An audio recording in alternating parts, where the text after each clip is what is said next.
Welcome back to the Keiser Report. Time now to turn to Barb Jacobson, one of the organizers of the European Citizens Initiative for Unconditional Basic Income. Barb, welcome to the Keiser Report. Thank you, Max. It's great to be here. All right, so Barb Jacobson, unconditional basic income. What is it? Well, unconditional basic income is a regular payment made to everybody unconditionally, and that's it. Okay. Now, this has been in the news recently because Switzerland That's right. has put this forward, and they're suggesting that all citizens get unconditional income. They get I guess a monthly income, and there's been a lot of talk about it. So can you just give us an update on what exactly is Switzerland proposing? Well, what Switzerland is proposing is quite a high basic income of around $1,500, something like that a month, for anybody to spend on their life. Now, I'll tell you why this is an interesting topic for us here on the Keiser Report, because we have this opinion that banks get an unconditional income in the form of quantitative easing. So there's a class in the industrialized world of bankers and their friends who, in the case of in the United States, they get $85 billion a month from Ben Bernanke. In unconditional income. Yes. They just stuff money into their pockets, and they do no work for this. There's another program where homeowners are involved in home equity lines of credit. They're extracting money from their home based on this quantitative easing. Once again, they're getting free money, a free income from the government. They're not working for this money, okay? So why should it then be such a leap of imagination, either for people who are not necessarily in the pockets of the bankers? Why shouldn't they also get some income? Well, indeed, this is what we think. And the thing is, I think, you see all the money behind us. It's not going out to the people. I mean, there are people saying, well, we should have QE for the people, actually, rather than QE for the banks all the time, or QE for wars, for example. There are a lot of things that happen which we'd really rather not see happening, as well as the fact that people just need the money. I mean, it came out today, I don't know if you heard the figure, but the GMB came out with the fact that the wages are going down, have been going down the last 5 years, have gone down by 20%. Right, so in the banking world, of course, the escalation of this free money is from inflation. They just print the money, and they take the money. Right. So in the basic income world, it comes from where? Well, the Citizens Income Trust has worked out how to do it from from the current tax base. There are a lot of other ideas about using land value taxation, or the financial transaction tax, or even VAT to give people a basic income. But I want to get back to this idea of the fact that you've got one group in society getting this free income versus another group which is being asked to accept austerity. Yeah, well, like the artist taxi driver says, this isn't a recession, this is a robbery. And as the cuts kick in, as the Social Security system here is made increasingly conditional, and you get this kind of Sado-sanction thing going on with workfare and the ESA and with Atos, it's really pushed a lot of us to be saying, well, actually, why don't we just get rid of all of the conditions on welfare and make it emancipatory? Make it something that people can just rely on and live their lives. I mean, you know yourself, all the music that came out of this country between the 60s and the 90s, most of those people started out on the dole. Well, it kind of opens up another idea where in a lot of countries, in Ireland, for example, there's folks who are artists are on kind of encouraged by the state because there is some residual and ancillary benefits to this. As you point out, there's an entire industries that can be created with the time available to folks who are going to then come up with new ideas and new thoughts. I wanted to kind of turn this around a little bit. For example, then look at this in a different way. So let's say that we know that the economy here in the UK is a managed economy. It's a centralized economy. It's run by the market policy committee, essentially, of the banking committee. And there's very little really free markets. What if the economy were suddenly opened up and it was a free market economy? So interest rates would trade as if they were determined by the market. Not by the central bankers. And wages were actually allowed to rise in terms of the true demand, let's say. would there be a need for of a basic income that you're talking about? So would it be a need for this in that scenario? Can you just talk on that a little bit? Well, I think there would be Okay. a need for it. I mean, the thing is with basic income, it's an actually very, very old idea. People started talking about it as early as the 1500s when the enclosures started, and people were taken off the land and were unable to use the land as a common resource and for subsistence. And we're seeing a kind of similar thing here with the kind of wealth extraction that's going on from whether it's the closure of industry or whether it's the cuts or whatever.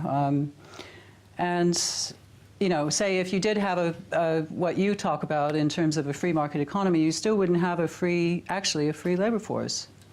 And what basic income does is actually free up the labor force to say, right, well, this work is worth doing and I want to do it, and this work isn't. Barb Jacobson, let me ask, so what do you think could be some of the ways to push this agenda forward? Obviously, Switzerland, I guess we're saying is... Well, Switzerland they're going to actually do a popular referendum. So the whole country will be asked, do you want a basic income? This is how much it is. The EU initiative is, it's a mechanism that was about the only good thing that came out of the Lisbon Agreement. And it gives EU citizens the right to tell the EC what to do. If you get 1 million signatures, that's what we're doing. Unfortunately, we couldn't ask for a basic income flat out. We had to ask the EC to look at the question. And so our initiative, which is the European Commission, we're asking them to just look at the question, do pilot studies, do some research into it. If you look at the research into basic income in other parts of the world, health outcomes rise, kids stay in education, nutrition gets better. It's a really good way of helping the poorest. Even though it goes to everybody, it actually helps the poorest the most. And that's why we're advocating. So in the absence of a political effort to go in this direction, what are some of the non-political ways that pressure can be applied? For example, we had just a couple of years ago with the Occupy Wall Street movement, you know, there's a lot of talk about challenging the system as it is currently. Not a lot of solutions or ideas were put forward, a lot of discussion.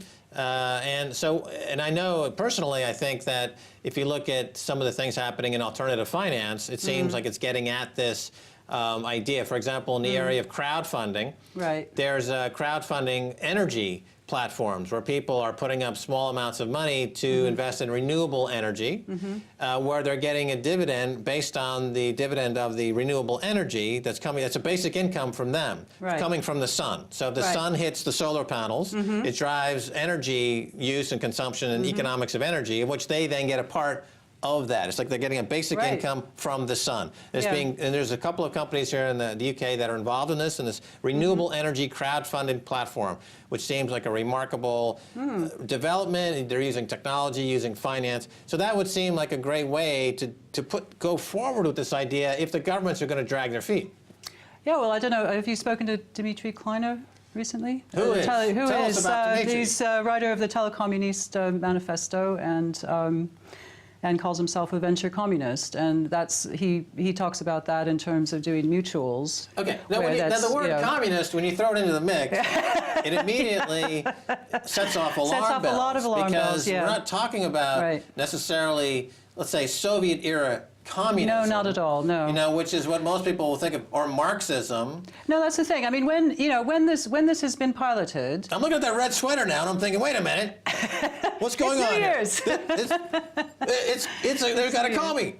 No, it's not. We have. There's a middle ground here between, let's call it capitalism and communism. In other words, what I just described about this crowdfunded platform that would give people energy from the sun, that you could see echoes of that in the Communist Manifesto, but you can also understand how that relates to the red meat eating capitalism in society in terms of putting together efficiency, technology efficiencies, and the meritocracy that comes with developing the technology behind it. And there would be winners and losers on the technology side. So there's very much a mix. Well, that's the thing. On. I mean, yes, there should be winners and losers on the technology side. We should have the time and the resources to explore all these different options, whether it's local currencies or the electronic currencies you're into, or New But ways, if you- new if ways you- of exploiting energy, or I If mean, you there's wanna all push these this, different. Barb. There are all these different. You're going to tell me how to push it No, in a I'm minute, saying aren't if you, Yeah. I'm saying, Barb, Yeah. if you wanted to get a mass movement behind this, Yeah. why isn't there a better way to brand it, to use a crass term like this, than dip into the communism bucket of paint? I mean, isn't there a better way to push this? Something that Yeah, well, I mean, some people call it a citizen's dividend, or you have Okay. a social dividend. I mean, there's a very old idea from C.H. Douglas was a social dividend. Some people are calling it a citizen's dividend.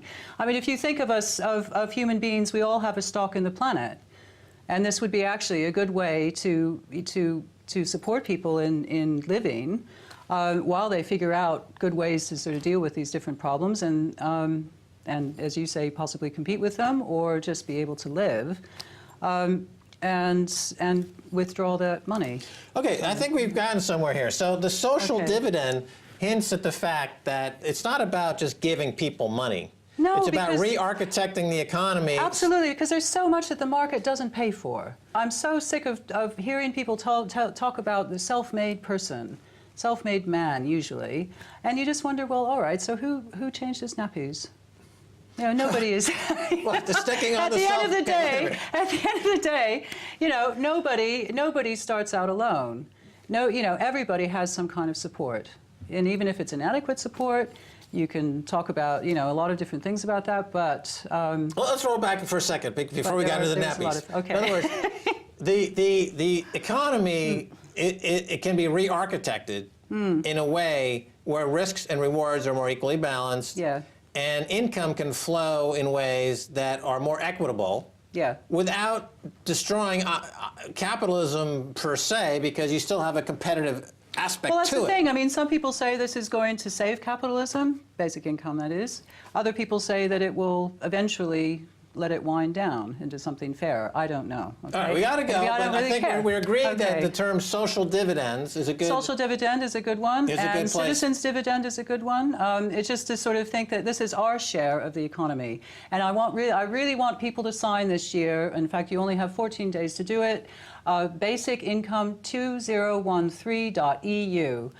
It's take a step into the future with All basic right. income. Fair enough. Okay. We're out of time. All Thanks right. for being on the Keiser Report. Thank you, Max. And that's going to do it for this edition of the Keiser Report with me, Max Keiser, and Stacy Herbert. I'd like to thank our guest, Barb Jacobson of the European Citizens Initiative for Unconditional Basic Income. If you'd like to get in touch, tweet us at Keiser Report. Until next time, Happy New Year, and bye, y'all.